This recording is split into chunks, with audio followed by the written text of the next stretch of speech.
There's no excuse for the Chicago Bears to not beat the Carolina Panthers on Thursday Night Football. This is one of the few teams in the NFL that's down bad, even worse than your Chicago Bears. You are Locked On Bears, your daily Chicago Bears podcast. Part of the Locked On Podcast Network, your team every day.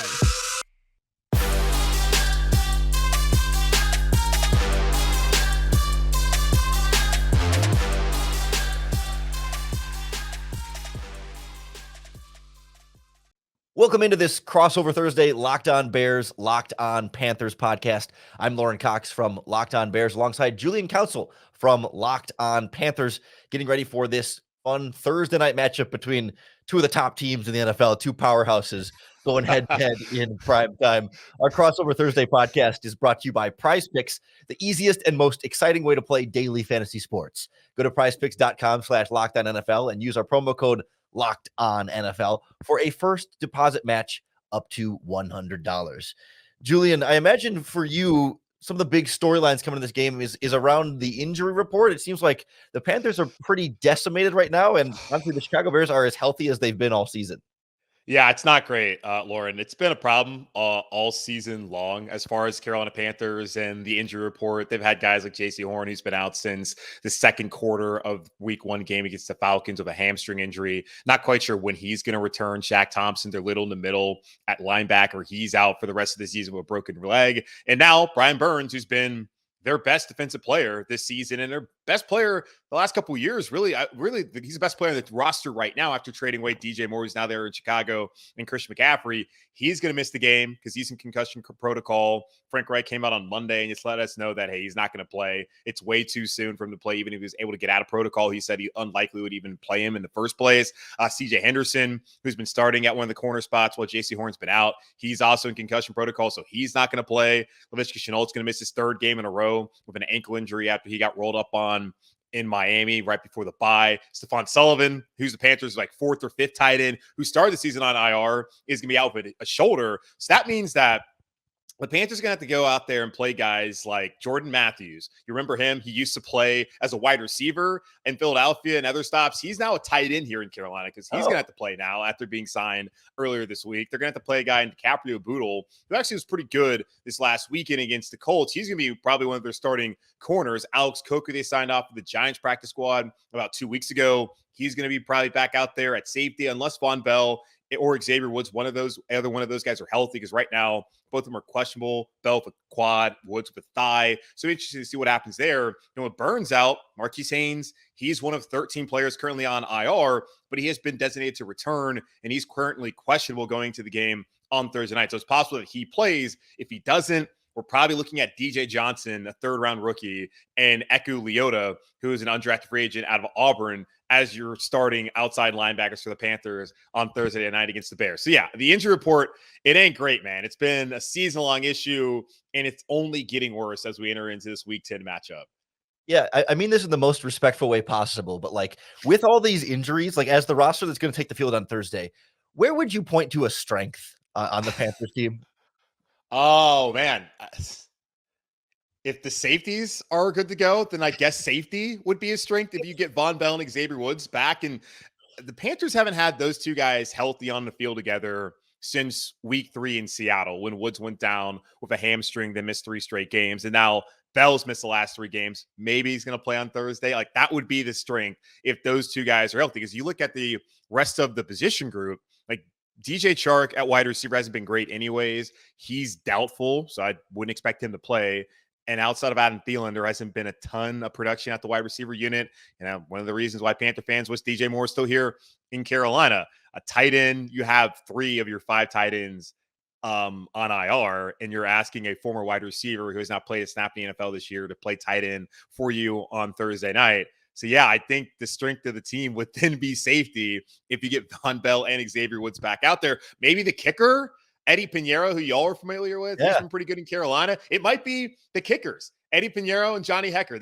You know what? That's the strength of the team. That's how banged up this team is and how poor they've played so far this season, Lauren. Oh, and yet despite all of that, somehow the Bears are only about 3-point favorites on FanDuel right now. Like that gives you a sense of where the Chicago Bears are coming into this game, a team that no one trusts in the betting market, and for good reason. I mean, right? They've won 2 games this season and only won 3 games last season, and are still starting an undrafted rookie quarterback with Justin Fields listed officially as doubtful, but he's not going to play. As much as Bears fans were really wringing their hands today because the head coach can't communicate clearly whether a player is going to be out or possibly still. Yeah.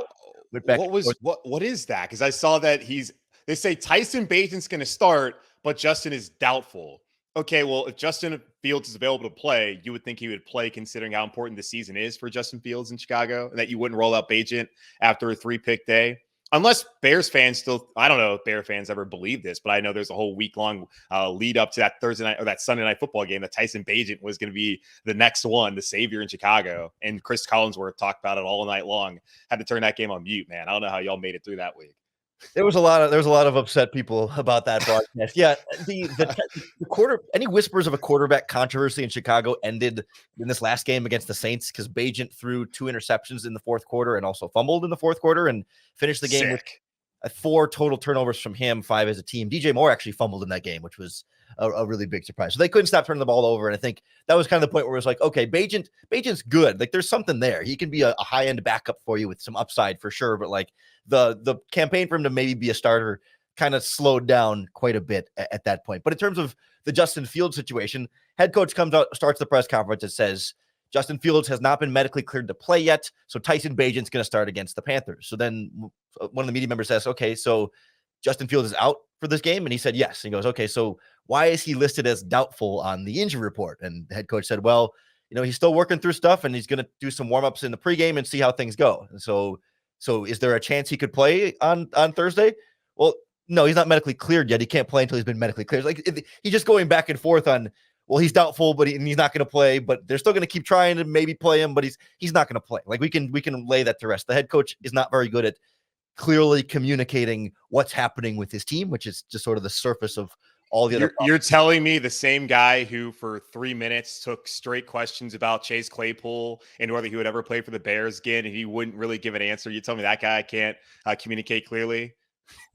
Yeah, the same guy who's now lost his defensive coordinator and running backs coach to HR issues this season. Yeah, that's where this Chicago Bears team right now. Like that's kind of the storyline of the Bears, right? It's like this team is a mess and they've got like talented players on the roster at different spots and stuff, but they just can't like form to be a consistent football team. And that's why, again, they're only like 3-point favorites against a Panthers team that has half of a starting lineup and even fully healthy had some question marks about how good they're going to be. So the matchups in this game are going to be maybe different now than we would have thought on paper a couple weeks ago with injuries coming through, but we'll kind of go through how these two teams are going to go head to head and the matchups that are going to decide this game as we continue our crossover Thursday Locked On Panthers, Locked On Bears here on the Locked On Podcast Network.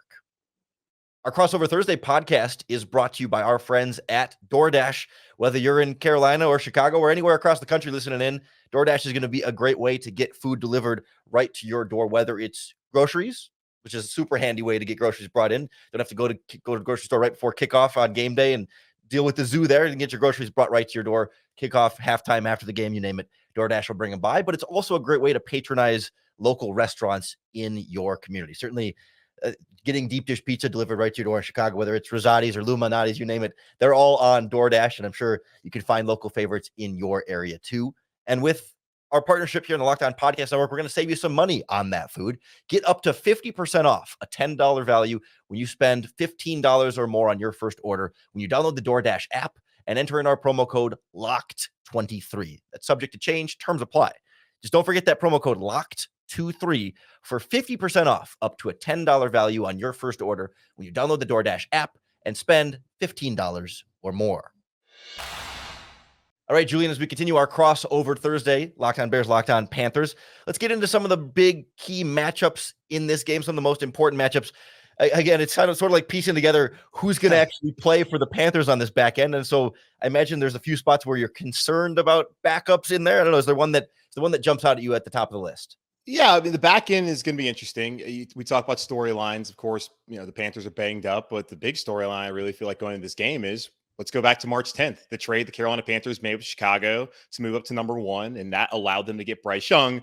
But what it cost them was DJ Moore, a true number one wide receiver who Bryce Young could really use right now, as Adam Thielen's been pretty good. And I've been impressed by Adam Thielen. I thought he would be a good player for them this year. I do question what he can provide for them next year when he's still on the roster. But Adam Thielen's been a good player at age 33. But the rest of the group has not been great. Jonathan Mingo is a young rookie who is coming along, but he's just not there yet as he's learning and growing. So not having DJ Moore has hurt the Panthers this year. And I'm interested to see if DJ Moore is going to have one of those breakout kind of performances that makes fans even more angry about the state of the wide receiver position here in Carolina. We look at the last 2 weeks when the Panthers faced off against CJ Stroud and DeMeco Ryans and the Texans. You were looking on the other side of the ball in the sideline that, oh, that could have been you. You could have DeMeco Ryans as your head coach. You could have had CJ Stroud as your quarterback. And then Bryce went out there, played better than CJ. The Panthers got their first win of the season, and that was dead for a week until, well, on Sunday, Bryce has his worst game to date, and maybe of his life, because I watched Matt Bam, and I never saw Bryce Young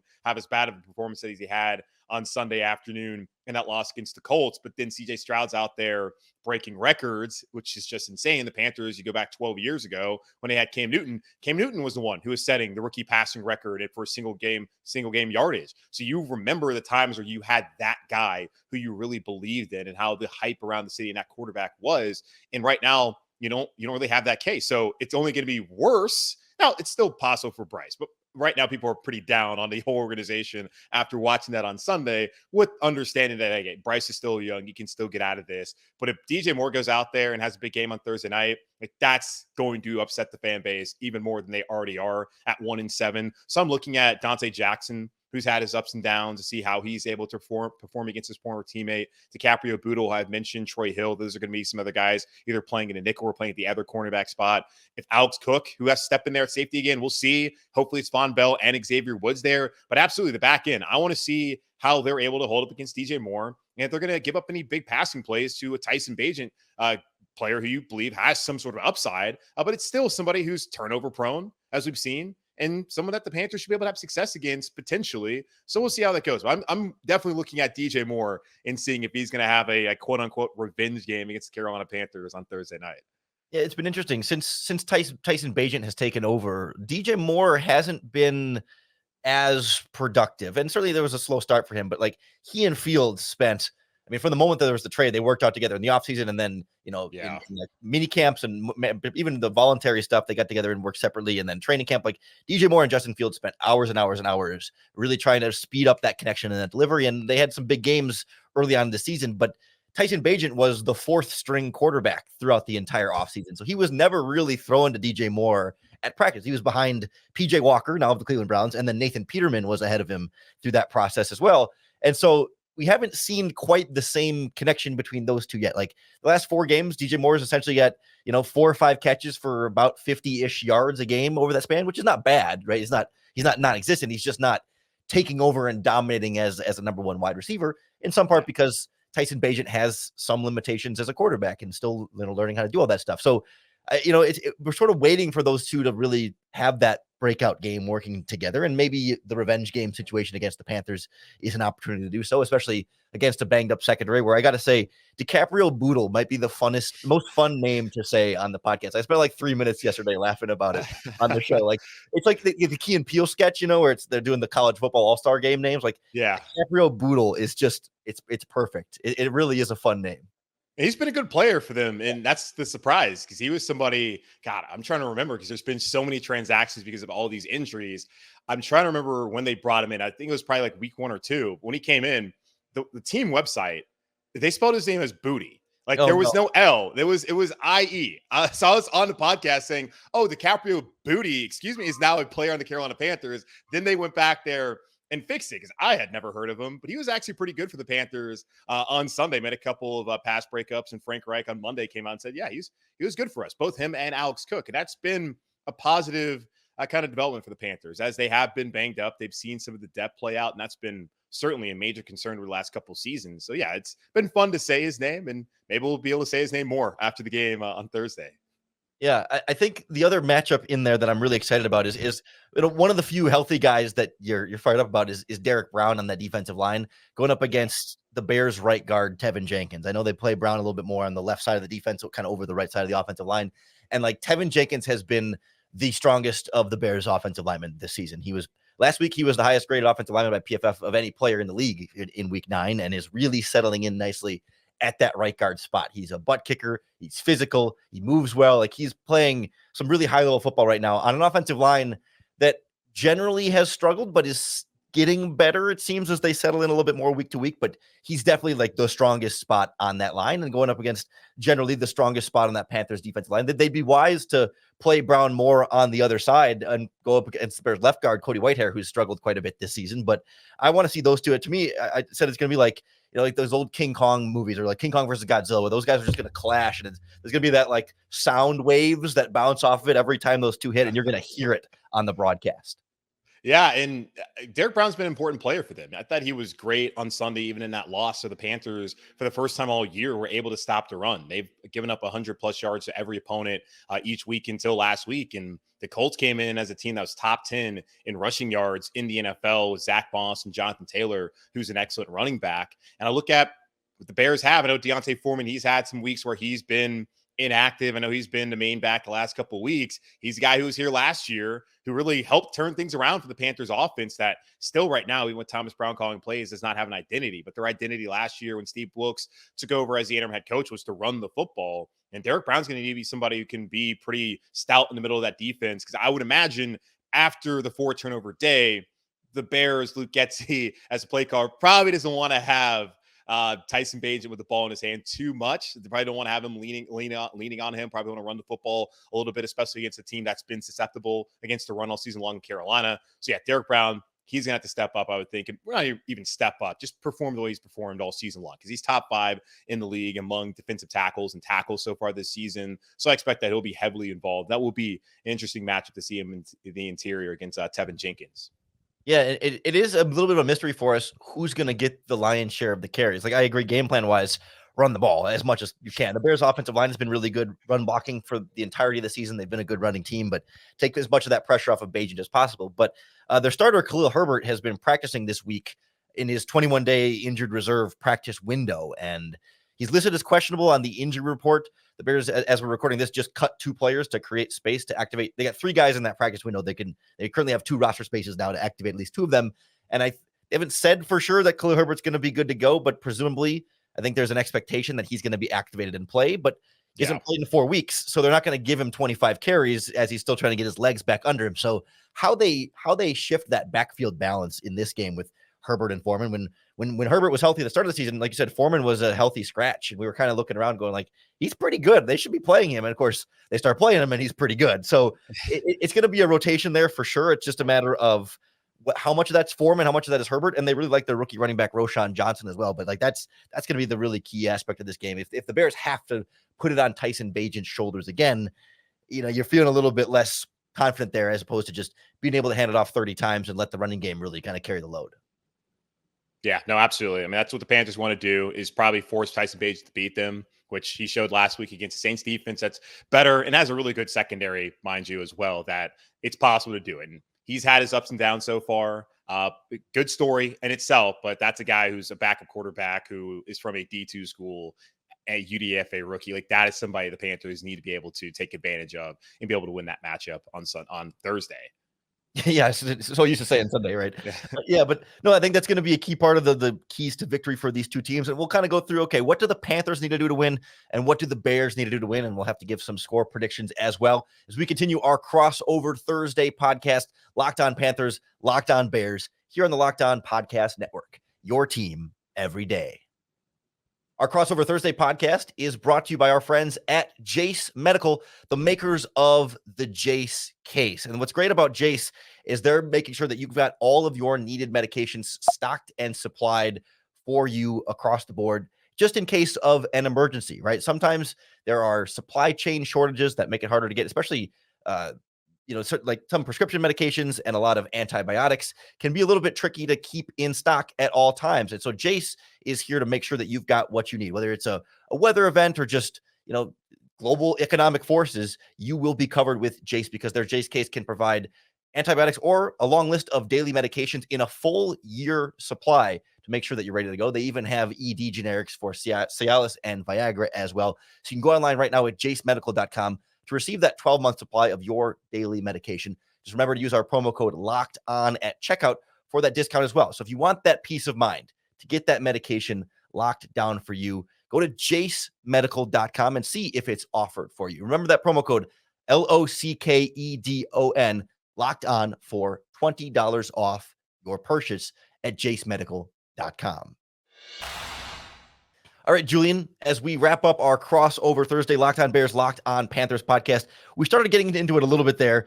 The Bears are going to want to run the ball. For the Bears to win this game, it's running the ball. It's controlling the clock a little bit. It's taking some of the pressure off of Tyson Bagent. And I think also this defense being able to generate some turnovers on Bryce Young. We saw him throw a couple pick sixes last week against the Colts. You know, it's certainly rookie quarterback, a pair of rookie quarterbacks who've made some rookie mistakes in terms of ball security and making the right decisions and making the right throws. It's for Bagent, it's been less like decision making and more just like placement on throws, throwing it slightly behind a guy that you just don't have that kind of wiggle room in the NFL. And I imagine for the Panthers, it's kind of a similar plan in terms of helping Bryce Young. Yeah, I mean, what would help Bryce Young is if the offensive line could protect. Each of the interceptions he threw on Sunday in that loss against the Colts were all because there's pressure in his face. Now, Bryce on the throw to Chuba Hubbard in the flat, that was late. Can't throw that ball. You just got to either dirt it or take the sack. Same thing with the screen. Frank Reich came out on Monday, said he's just got to dirt the ball in that situation. But the pressure was right there in his face. And in the third one, that was pretty inconsequential. Couldn't step into the throw over the middle, gets picked off. So what would help Bryce Young is be able to protect him, which has not really happened so far this season. It would be nice, too, if they could establish the run. They're able to run for 128 yards. Now, Bryce had 41 of those on Sunday in that loss against the Colts. We saw Miles Sanders probably play his best game and look probably the most explosive we've seen him because he's dealt with a groin dating back to the preseason, had a shoulder injury that cost him one of the games right before the bye week. So I'm wondering if now he's starting to get a little bit healthy. Chuba Hubbard took over as the lead back. I would expect that to be the case again on Thursday, but maybe we get to see Miles Sanders mixed in there a little bit. So he's going to need some help from his run game, knowing that DJ Chark is unlikely to be out there on Thursday. Same thing with Jonathan Mingo. He'll be out there, but what can you really expect out of him, the rookie who's still kind of coming along? Adam Thielen, he's been productive so far this season, but he's really the only target that Bryce can rely on so far this season. And you're probably, with Laviska Shenault also out again, going to elevate a practice squad wide receiver. So they're going to really need to run the football or find a guy like Hayden Hurst, who finally had a big pass play, a receiving play rather, or I guess in the pass game, either way, on Sunday with 48 yards. So maybe he gets more involved. Tommy Trimble has taken over as really the tight end one here in Carolina. It's finding a way to run the football and then be creative with the passing game and seeing if you can get some guys who have not really been that big of contributors so far this season to help out Bryce. Then you really turnover battle. Panthers killed themselves with turnovers. The 2 pick sixes, that was the difference in the game as they lost 27-13. Take those away. Do the Panthers win that game? I don't know. But possibly. I thought that was a game they could absolutely win on Sunday. And they've done that to themselves a couple times this season.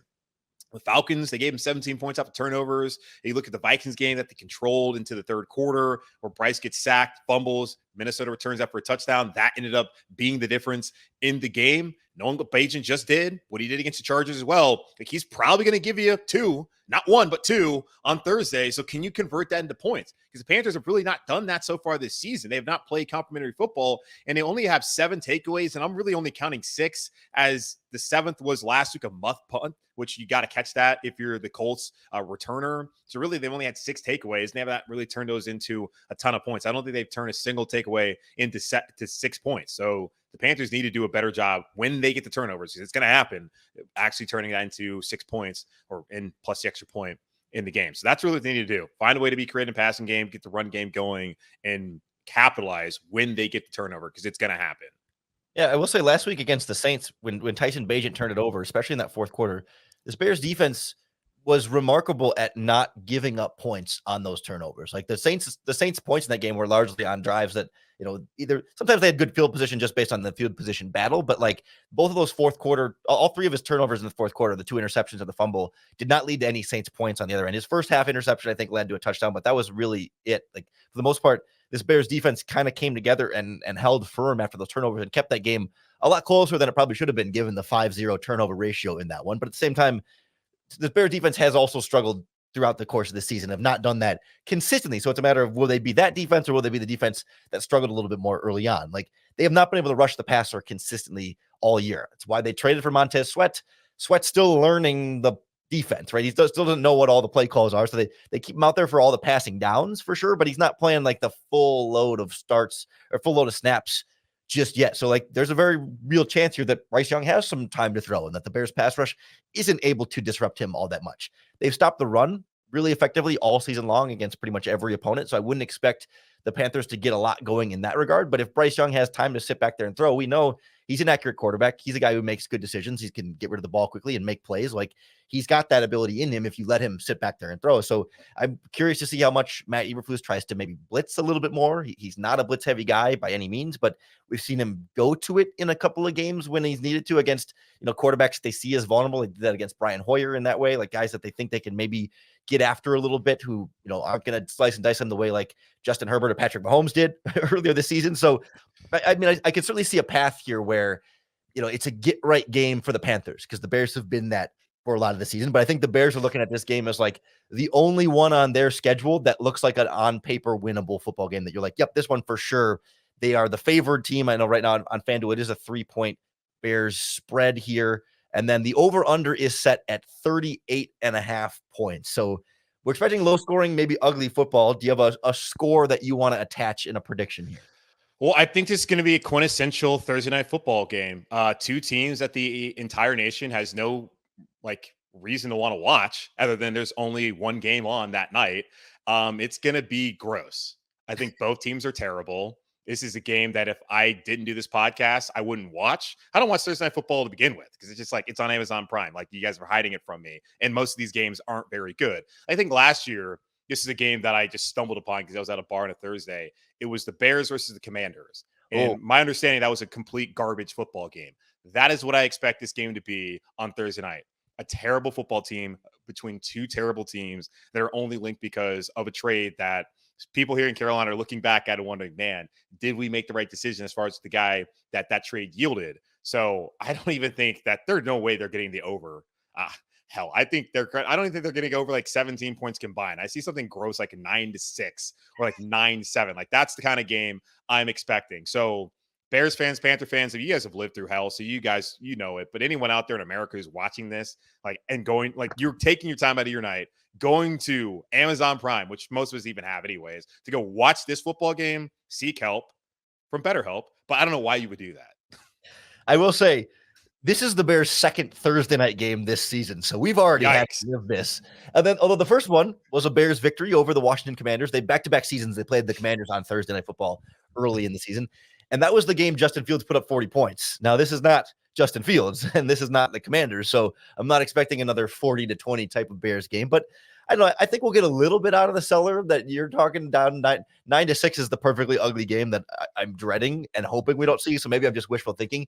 I still think definitely the under there, though. The number I come down to is 20-16 Bears, where we get a lot of field goals and a lot of just drives that die before they quite get in the red zone. But a couple of touchdowns here and there and some turnovers that go back and forth, but then neither team does much with those turnovers. And it's just you're again wondering, why are we playing these Thursday night games? And how did these two teams end up having to play a primetime game? So that's ultimately where I think we're going to end up. And I think we're all just both hoping for what should be hopefully a better football game than what we're anticipating, because it's really encouraging you to tune in and watch.